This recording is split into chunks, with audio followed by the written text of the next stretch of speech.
ইকামত মানেই হইতেছে দাঁড়াও। দাঁড়াও। ইকামত মানে কাদু কামাতিস সালাত মানে কি দাঁড়াও। এরপর ইমাম সাহেব আল্লাহু আকবার বলবো, সর্বোচ্চ ইমাম সাহেব কতটুকু লেট করতে পারে? করি না 1 মিনিট। আপনার আমার সময়টা আজান এবং ইকামত হয়ে গেছে গা, যে কোনো সময় নামাজ শুরু হবে, এতটুকু সময় আপনি আমি বেঁচে আছি। যে কোনো মুহূর্তে যে কোনো সময় নামাজটা সংগঠিত হবে। যে ব্যক্তি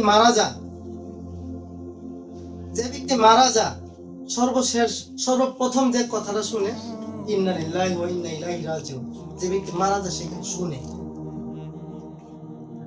শুনছেন কি শুনে? সর্বপ্রথম মানে আমার পাশে যদি কেউ মারা যায় এই মুহূর্তে আমি কি বলবো? এই কথাটা ওই লোকটা শুনবে।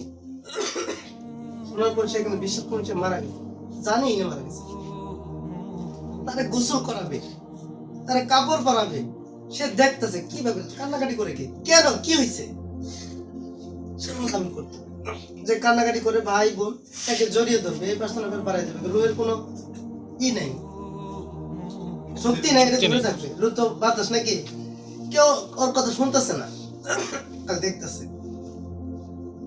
ওই জানেই না মারা গেছে। জানা যাবে যখন দাফন হবে, মাটির নিচে শোয়া দিবে, তখনই যখন উঠে সবাই আসবে, আসার পর তখন সে জানবে রুটা যখন আল্লাহর হুকুমে ভিতরে দেওয়া হবে, সে যখন বসবে এদিকে দেখবে মাটি, এদিকে মাটি।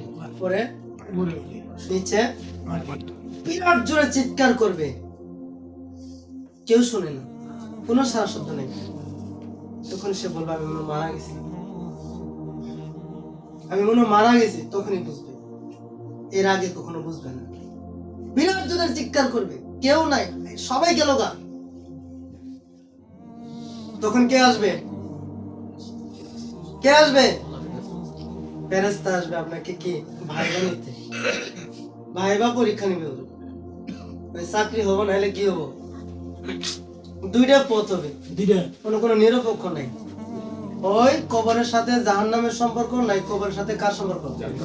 জান্নাতের সম্পর্ক। কয়টা প্রশ্ন করা হবে?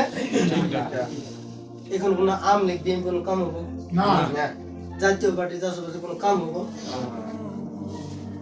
কাম হবো না। এবার বলেন, যারা জামাত ইসলাম করে তারা কখনো আপনার আমার নেতা ওই শফিকুর রহমানের কথা বলছে না, মওদুদের কথা বলে?